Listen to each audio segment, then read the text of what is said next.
Doctor Abdur Rab Khan official YouTube channel سے آپ سے مخاطب۔ السلام علیکم ورحمۃ اللہ وبرکاتہ۔ 1971 ابھی ہم بھولے نہیں تھے، دوستی دشمنی میں بدل گئی تھی، ملک ٹوٹ گیا تھا اور بنگالیوں کو ہم نے سمجھا ہی نہیں، بجائے اس کے کہ ہم اپنی اصلاح کرتے۔ 1971 میں پاکستان ٹوٹ گیا، ہم نے اگرٹلہ کانسپریسی کیس ان پر بنایا۔ جنرل یحییٰ خان کے بھائی جو اس وقت آئی بی کے چیف تھے، آغا محمد علی خان، انہوں نے بھی ایک بہت بڑی سازش کی، چٹاگانگ میں دھماکے کرا دیے۔ ایجنسیز کی بات کر رہا ہوں میں، یہ وہ سویلین ایجنسی تھی جو اس وقت ان کے ماتحت تھی، اگرچہ Yahya Khan chief martial administrator Ayub Khan کی پاور لے کر بیٹھے ہوئے تھے۔ پاکستان کی تاریخ میں یہ تینوں جرنیل، اینڈ کیا ہوا؟ پاکستان ٹوٹ گیا۔ میں جنرل اسکندر مرزا، جنرل ایوب خان اور جنرل یحییٰ خان کی بات کر رہا ہوں۔ اس کے بعد کے جو حالات ہیں، جنرل ضیاء اور جنرل پرویز مشرف، یہ پانچوں جرنیل نے پاکستان کی تاریخ میں ایک ایسے ارمٹ نقوش چھوڑے ہیں کہ پاکستان ٹوٹ گیا، اور یہ سب سے بڑی گالی پاکستان کے لیے تھی، پاکستانیوں کے لیے تھی، اور ہندوستان نے اس کا خوب ہمیں مذاق بنایا، ان کی مدد کی، مکتی باہنی کی۔ اینی وے، وقت گزرتا رہا، تاریخ اپنے ورق پلٹتے رہے تاریخ کے، اور آج یہ صورتحال ہے کہ ڈاکٹر محمد یونس چیف ایڈوائزر کے طور پر بنگلہ دیش میں ڈھاکہ میں مقیم ہیں، اور وہ اپنی حکومت چلا رہے ہیں، اپنے ملک کو چلانے کی کوشش کر رہے ہیں۔ ایسے میں ہوتا کیا ہے کہ ہندوستان کو حسینہ واجد کا ہٹایا جانا، وہاں سے عوامی لیگ حکومت کا خاتمہ، اور یہ جو تحریک عوامی اور اسٹوڈنٹس کی چلی تھی، طالب علموں کی، اس نے وہاں پہ اتنی بڑی تبدیلی لائی کہ تاریخ نے ایک نیا رخ اختیار کیا، اور وہاں پر ایک نیوٹرل بنگالی ہی ہیں وہ حکومت آ گئی، جس کو مینیج کر رہے ہیں ڈاکٹر محمد یونس، نوبل انعام یافتہ اکانومسٹ، غربت یعنی پاورٹی ایلیویشن، تخفیف غربت کے لیے ان کا دنیا بھر میں ایک بہترین کام اور کارنامہ ہے۔ گرامین بینک انہوں نے بنایا، لوگوں کو چھوٹے چھوٹے قرضے دیے اور ان کو معاشی طور پر استحکام دلایا اور ان کو مستحکم کیا، غریبوں کو۔ پھر حسینہ واجد کی حکومت آلموسٹ 15 سال چلتی رہی، بھارت کا زبردست اس کے سر پر ہاتھ رکھا انہوں نے، اور آج صورتحال یہ ہے کہ چینی کا بحران وہاں پر ہے، بجلی کا بحران وہاں پر ہے، بے شمار کمپنیاں وہاں پہ بند ہو گئی ہیں، گورنمنٹس کے جو آرڈرز تھے اس میں ان کو مسائل کے درپیش ہے۔ یہ کون کر رہا ہے؟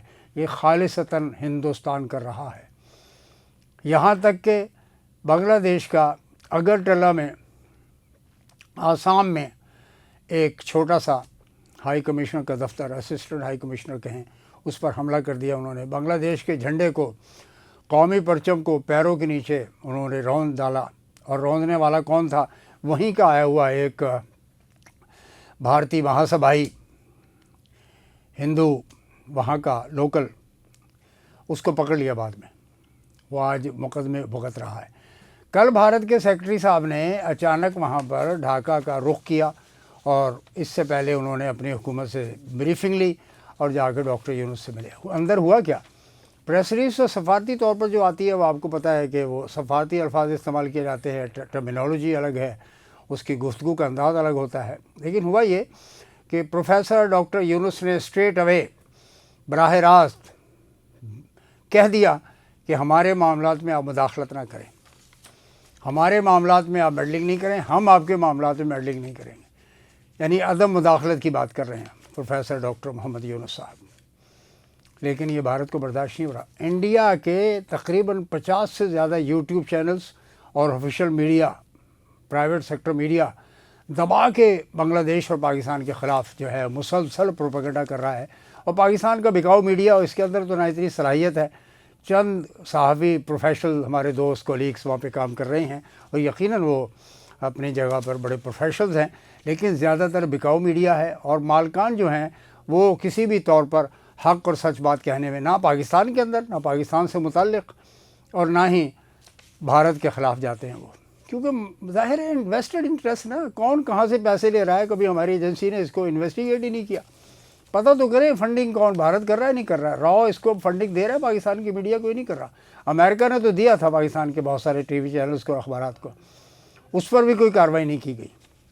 کیوں؟ اس لیے کارروائی کرنے والے جو سیاستدان یا حکومت ہوتی ہے نا سر، وہ آپ جانتے ہیں، ہمارے ناظرین اچھی طرح جانتے ہیں کہ وہ اصول پرست ہوتے ہیں، سچ اور حق کی بات کرنے والے ہوتے ہیں، باطل کے خلاف ہوتے ہیں. لیکن یہاں تو سارا کا سارا آوے کا آوے بگڑا ہوا ہے.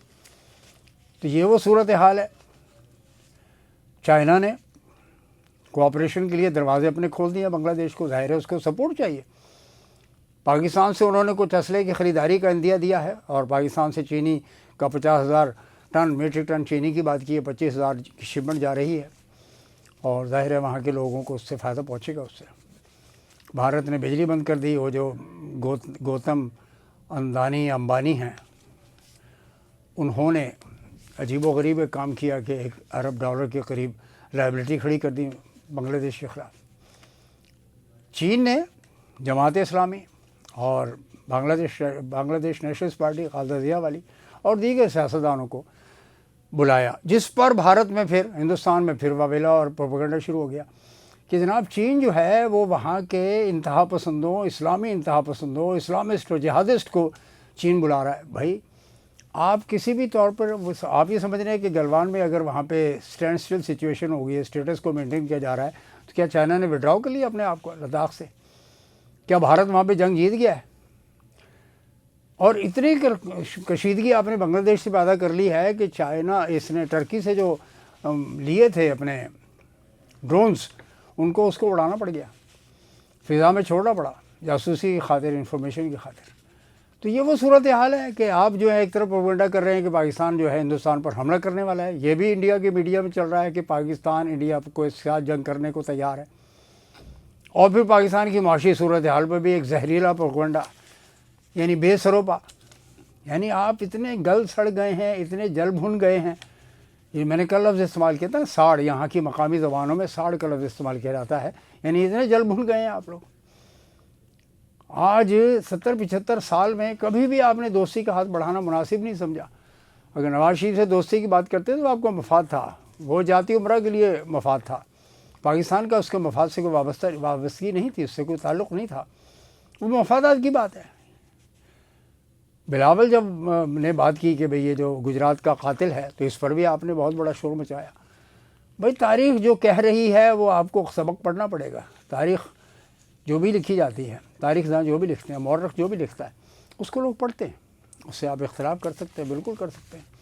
آج آپ یہ کہنے پر مجبور ہو گئے ہیں، کہہ رہے ہیں کہ جی ہم نے 1971 میں پاکستان کے خلاف بنگالیوں کی مدد کی تھی اور مشرقی پاکستان ٹوٹ کر بنگلہ دیش بن گیا تھا، تو آپ اس احسان کا ہمیں بدلہ چکائیں. آپ ہمارے ممنون و مشکور ہونا چاہیے آپ کو. تو یہ وہ سچویشن ہے ناظرین جو کسی بھی طور پر ساؤتھ ایشیا سے نیپال نے کل چائنا سے ایگریمنٹ کیا ہے، مالدیو میں ایگریمنٹ ہوا ہے، سری لنکا کے ساتھ چائنا کا بڑا اچھا کولیبریشن ہے. پاکستان نے بھی سری لنکا کے ساتھ دہشت گردی کے خاتمے میں بہت بڑا کردار ادا کیا ہے. بنگلہ دیش آپ سے ناراض، نیپال آپ سے ناراض، پاکستان آپ سے ناراض، مالدیو آپ سے ناراض، سری لنکا آپ سے ناراض. یعنی 7 میں سے 6 ملک، بھارت خود ہے اس میں موجود ہے، 5 خلاف ہو گئے. ایک بھوٹان رہ گیا، وہ چھوٹا سا بیچاری ریاست ہے، کمزور سی، وہ ہندوستان سے، بھارت سے پنگا لینے کی پوزیشن میں نہیں ہے. باقی جو ممالک ہیں، چلے جی پاکستان کے ساتھ تو آپ کی ازلی دشمنی ٹھہری نا. آپ نے تو پاکستان کو قبول ہی نہیں کیا 1947 سے آج تک آنورڈ. کیا کریں؟ یا تو یہ ہے کہ بھارت کے ٹکڑے ٹکڑے ہو جائیں، پھر اس میں سے کوئی ریاستیں کچھ ایسی نکلے جو پاکستان سمیت ساؤتھ ایشیا سب سے تعلقات قائم کریں. اور وہ سچویشن آپ نے خود پیدا کر دی ہوئی ہے. آپ خود اپنے ملک کے توڑنے کے در پہ ہیں. پاکستان جو اسٹرگل کر رہا ہے وہ پاکستان کے سیاسی معاملات ہیں. آپ سارا دن ڈفلی بجاتے رہتے ہیں. آپ کے میڈیا میں شام کو چیک کریں 6 بجے سے لے کے رات 12 بجے تک مسلسل ڈفلیاں بج رہی ہیں. یوٹیوبرز بھی یہی کام کر رہے ہیں. کبھی کسی نے دوستی ایک وہ چانکیا ڈائلاگ کے نام سے کام کر رہے ہیں مسلسل، یعنی پاکستان کے خلاف زہریلا. پھر بنگلہ دیش آپ کو ایک اور ٹاپک مل گیا، اس کے خلاف زہریلا مواد جو ہے وہ نشر کیا جا رہا ہے. اور پاکستان کے اندر تو نہ ہی ایکسیپشنز آر آلویز دیئر، نہ پاکستان کے صحافیوں میں اتنی وہ ہے، یعنی ان ڈیپتھ انالیسس کی کیپیسٹی نہیں ہے، اتنے پڑھے لکھے بھی نہیں ہیں وہ. اور اگر کچھ ہیں بھی تو وہ پھر مالکان کے آزادی صحافت مالکان کی مرہون منت ہے. سیٹ جو کہے گا وہی صحافت کی آزادی ہے. مجھے بھی کوئی آزادی نہیں ہے، آپ کو بھی کوئی آزادی نہیں ہے. جو سیٹ کہے گا اس کی آزادی. اور سیٹ آپ کے سامنے دیکھ لیا آپ نے کتنے نئے نئے سیٹ آگے پیدا ہو گئے بلیک منی کو وائٹ کرنے کی خاطر. اور خاص طور سے ایجوکیشن سیکٹر سے آنے والے جو لوگ ہیں ان کے جو چینل ہیں ان کا مقصد ہی کچھ اور ہے. وہ آپ کے سامنے صورتحال ہے. فیصلہ تو عوام نے کرنا ہے. اور آج عوام کو آپ نے 47 کے فارم کے حوالے سے بات کرتا ہوں. 47 کے حوالے سے آپ نے جو فارم کیے 45 کو آپ نے سیٹ اسائڈ کر دیا. اور یہ illegal illegitimate corruption based rigging based دھاندلیوں کی پیداوار یہ حکومت. اور تینوں بڑی پارٹیاں اس میں ذمہ دار ہیں اس بات کی. مولانا فضل الرحمان اگر ان سے مدرسوں کے مسئلے پر اختلاف لے آئے ہیں اختلاف پیدا ہو گیا ہے تو وہ تو پہلے ہی کہتے تھے کہ جی یہ جو ہے اسمبلی اس قابل نہیں ہے لیکن وہ پھر بھی پہنچ جاتے ہیں اسمبلی کے اندر. 26ویں ترمیم کے حوالے سے ان کا کردار ایک 50-50 رہا ہے. 50 نیگیٹو ہے تو 50 پازیٹیو ہے. کچھ لوگ اس کو کہتے ہیں نہیں جی 40-60 ہے 60 نیگیٹو ہے 40 پازیٹیو ہے اپنے فائدے کے لیے. تو جناب 804 آپ کے سروں پر سوار ہے. اور جب آپ نے یہ جو 5 اگست کو جو واقعہ پیش آیا تھا کشمیر پہ قبضہ کرنے کی انیکس کرنے کی کوشش کی تھی آپ نے اور پھر آپ نے بالا کوٹ کی طرف حملہ وغیرہ کیا اپنے ہوائی جہازوں کو ابھی نندن کو آپ نے بھیج دیا. دیکھ لیا آپ نے پاکستان کا پروفیشنلزم. اختلافات اپنی جگہ افواج پاکستان موجود ہیں ڈٹی ہوئی ہیں. انٹرنلی آپ نے کتنا کچھ کیا ہوا ہے. آپ نے ایک پراکسی کھڑی کر دی ہے کابل میں وہاں سے جو ہے وہ گڑبڑ کر رہے ہیں. وہ ٹی ٹی پی کو ہاتھ ڈالنے کو تیار نہیں ہے افغانستان کے طالبان حکومت. یہی حال آپ نے بلوچستان میں کھڑا کیا ہوا ہے. کل بھوشن ٹائپ کے پتہ نہیں کتنے ایجنٹ وہاں پھر رہے ہوں گے پیسے دے رہے ہیں. اب دباؤ کے فنڈنگ ہو رہی ہے فائنینسنگ ہو رہی ہے. لیکن انشاءاللہ مجھے ہے حکم اذاں لا الہ الا اللہ خود ہی کا سر یہاں لا الہ الا اللہ حق کی آواز اور یہ اذان دی جاتی رہے گی. پاکستان میں یہ انشاءاللہ توانا آواز جاری رہے گی. انٹرنل معاملات ہمارے اپنے ہیں بھارت کے نہیں ہیں. آپ نے تو پوری کوشش کی ہے پاکستان کو سپریس کرنے پاکستان کو مزید ٹکڑے کرنے پاکستان کو مزید صفحہ ہستی سے مٹانے کی پوری کوشش آپ کی تھی ہے اور لگتا ہے کہ جاری رہے گی. یہ تو ہماری ایجنسیوں کو پتہ نہیں کیا ہو گیا کہ انہوں نے ہاتھ ہولا کر دیا. میری اسسمنٹ ہے آئی مے بی رانگ. وہاں آپ کے ہاں تو ضرورت ہی نہیں تھی یہاں پر کسی بھی طرح پہ پیس اور آرڈر دینے کی. نام تو ویسے بھی نام تو بدنام ویسے بھی ہے ایسے بھی صحیح. تو کیوں نہیں پوری کو پورا ہاتھ پورا یعنی کر دیا جائے آپ کے ساتھ ہاتھ کر دیا جائے آپ کو یعنی وہی کچھ کیا جائے جو کچھ آپ کیے جانے کے حقدار ہیں. بنگلہ دیش کی حکومت جاگ رہی ہے. ڈاکٹر محمد یونس اور ان کے ساتھی جاگ رہے ہیں. نوجوان طلبہ تحریک ناہید اسلام اینڈ کمپنی جاگ رہے ہیں. اور اگر انہوں نے پاکستان کی طرف دوستی کا ہاتھ بڑھایا ہے تو پاکستان کو بھی بھرپور دوستی کا ہاتھ بڑھانا چاہیے. اور ایک مضبوط بھارت کے مشرق میں ایک مضبوط بنگلہ دیش مضبوط ملک دفاعی طور پر اور معاشی طور پر ایک مضبوط ملک کی ضرورت ہے. جنوبی ایشیا میں امن کی خاطر اور پاکستان کے لیے امن کی خاطر بنگلہ دیش کے لیے امن کی خاطر ہندوستان کا باجا بجانے کے لیے ہندوستان کے مشرق میں ایک مضبوط بنگلہ دیش کی ضرورت ہے.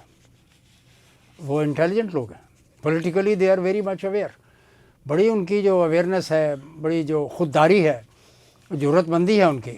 ایم عالم وہیں کا تو تھا بنگالی تھا وہ جس نے تاریخ میں نام رقم کیا تھا جس کو پاکستان کی افواج اور پاکستان کی فضائیہ ایک گلوریس چیپٹر کے طور پر مناتے ہیں. معاشی طور پر پاکستان کے مسائل ہیں مشکلات ہیں اور اس کی بنیادی وجہ حکومت کے اندر وسائل تو ہیں سب کچھ ہے. گورننس کا ماڈل لیک کرتا ہے اور یہ حکومت تو ہے ہی. آپ کو پتہ میں نے پہلے ہی کہا تھا کہ یہ 47 فارم کی پیداوار ہے. الیکشن کمیشن میں جو لوگ بیٹھے ہوئے ان کو جھٹکا دیا نا کل پہلی دفعہ سپریم کورٹ آف پاکستان میں دوسری بار اس پہ تو عمل درآمد نہیں کر رہے. کیوں نہیں آرٹیکل 6 کے لیے انووک کرتے؟ ظاہر ہے یہ حکومت جائے گی تو آرٹیکل 6 کے لیے انووک کیا جائے گا. مجھے اس بارے میں دو رائے نہیں ہے. عمران خان نے کم از کم الیکشن کمیشن کو تو آڑے ہاتھوں لینا ہی ہے لینا چاہیے. عوام ان کے ساتھ ہیں. آج کے لیے ناظرین اتنا ہی. اس چینل کو سبسکرائب کیجئے شیئر کیجئے کمنٹ کیجئے اور اس کا حصہ بن جائیے. ہماری کمزوریاں اگر کوئی بات غلط ہے تو اس پہ آپ اس کی نشاندہی کر سکتے ہیں. بالکل یو آر ویلکم. بہت بہت شکریہ. انشاءاللہ نیکسٹ آپ کے لیے جو ٹاپک ہوگا انشاءاللہ پاکستان اور بین الاقوامی طور پر شام کے موضوع کو ابھی میں نے روکا ہوا ہے انشاءاللہ اس پر بھی بات ہوگی.